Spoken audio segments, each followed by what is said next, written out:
Hey guys, how's it going? So today I've got 7 items for all my low budget shooters out there that are looking to save some money, upgrade some of their gear, add some tools that will help make their filmmaking process a lot easier, and just kind of maybe elevate the look of their videos. Now with these 7 items I'm about to mention, I pretty much use them for every single video shoot that I have. They're mainly here to help you save some money. Some of them are good for safety reasons. Some of them are good for elevating the quality of your image. Some of them you just need to have around because you never know when you're gonna need them. And I would encourage you guys to go and figure out what are some other filmmaking tools that other video people like to use that help them, save some money and also kind of make their whole process more efficient. So let's dive straight into the 7 items. Item number 1 is the old Gaff Tape. I use Gaff Tape for a lot of stuff. I use it to bunch up cables. I use it to put lights on stands. I use it to mount my SSD to my camera sometimes. I use it to mark up the floor, like if I want to give an actor a certain direction. And it pretty much has the durability and the strength of duct tape, but without the residue. And I would say a roll of this would probably ring you up like $20 for every shoot. I would say I'm probably using it to mount things to the wall or put a light on a stand, like I said. Make sure to have one of these around. It's a little bit more expensive than your average roll of tape. And then item number 2 is having a CStand around. As you can see, my Steadicam is on a CStand right now. This aperture light I have up right now is on a CStand. C-stands have a ton of applications. You can put all kinds of lights on them. If you're a filmmaker, I would recommend you have a couple of C-stands around just because if you're doing an interview and you have a couple lights that you need to put up, C-stands are very reliable. You can put up to 30 pounds on some of them and you won't have to worry about them falling over on your actor or actress or your talent. So it's really good to have a couple around. If you don't have any, you can start by renting from your local rental house for like 10 or 15 bucks a day. But I would recommend having 2 or 3 around, just because if you need to put a mic on one and have 2 lights for an interview, or if you need to have 3 lights and put tubes on them or something. Typically a C-stand will probably run you about $150 per stand on average. On the lower end, there's other stands, other brands out there that will be upwards of $200. Okay, item number 3 is something that not many people mention as much, but working in the music video space, a lot of times you need to have a very solid, well-built wireless Bluetooth speaker. And as of right now, I have a little JBL, not a little, it's pretty big, Bluetooth speaker that I recently got and I use for a lot of music videos, and it's pretty loud. So if you're in the music video world and shoot a ton of music videos, I recommend that you invest in a solid speaker that's loud, durable, wireless, and can be used remotely, because there's gonna be a lot of situations if you have a band that has instruments, or if you're in a space that you need to blast that music up, I recommend that you have some kind of Bluetooth speaker, because it'll help your talent kind of feel more comfortable if sometimes the sound is a little bit louder than their singing voice. And if you're just in a space that needs louder music, then I would suggest getting a Bluetooth speaker. And I generally think that speakers are a good tool to have on set if you're, setting up or tearing down, just having some background ambience going on in the room so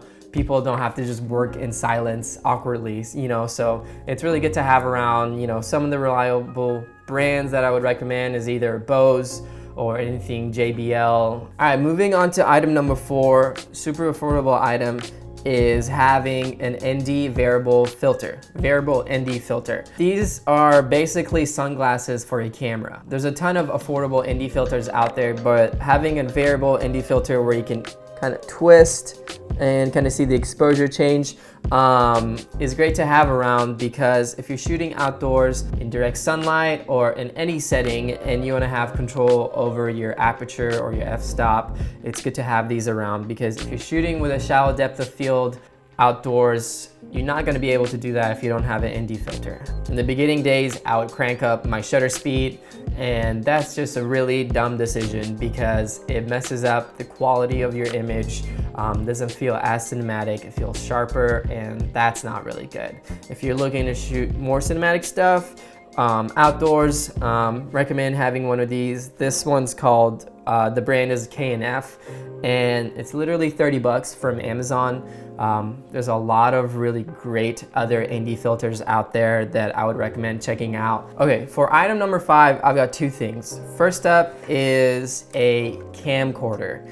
If you shoot music videos and just looking to have a multimedia, getting a different look for your music video, I recommend getting some kind of camcorder that shoots at least 1080. Even if it shoots 720, that's awesome. You can drop that thing in your timeline and it's gonna look sick. I have a little Panasonic camcorder right here that I use for a lot of music videos. What I really love about it is that it comes with a little image stabilizer in the camera, and it's got a really crazy zoom. It says a 90x zoom, so whatever that means. I can basically shoot from a wide to an extreme close-up just with this camera. So if I'm doing performances and just want to get another look, this is a good thing to invest in. Another item within item number 5 group is having a point-and-shoot 35mm camera. If you're just looking to get some BTS of your set, and or if you want to shoot some photos, while you're doing video stuff, it's great to have one of these around. I mean, I got this from Goodwill or some thrift store for $5, and all I do is just put a battery in there, put a roll of film, and then shoot some stuff with it while I'm on set. And then the next tool that I would suggest you guys investing in is some kind of diffusion for your lights. Now, I've got 2 aperture lights that I use for almost every shoot, and I also have light domes that go on the aperture lights. If you don't have any aperture lights, that's totally fine. You don't need to have aperture lights, but whatever lights that you do have, I would recommend getting some kind of diffusion. If you go to Walmart or Target or something and just getting some bed sheets or something, because diffusion just kind of helps the light wrap around your subject and give it a more cinematic look. And I mean, a light dome will probably cost between $150 to $200, but if you don't have that budget, then just go to Walmart and get some sheets. Because I see a lot of filmmakers out there that just put their light on a stand and just literally blast it at the subject and just don't really control the light or diffuse it or do anything with it. And I would suggest, if you're wanting to level up and have a better image quality, diffusion is the way to go. And then the last item that I would recommend having around is a couple of V-mount batteries. I'm gonna snag this from this guy real quick.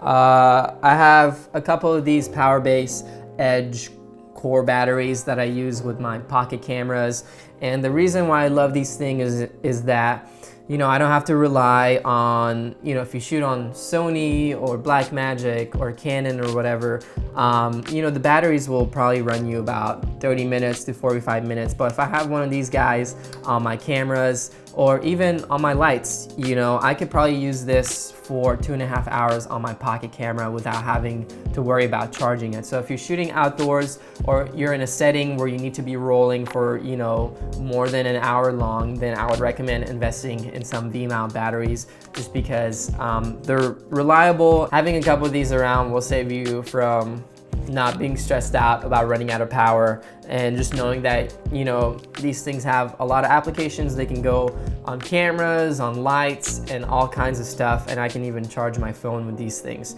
V-mount battery will probably run you about 150 bucks.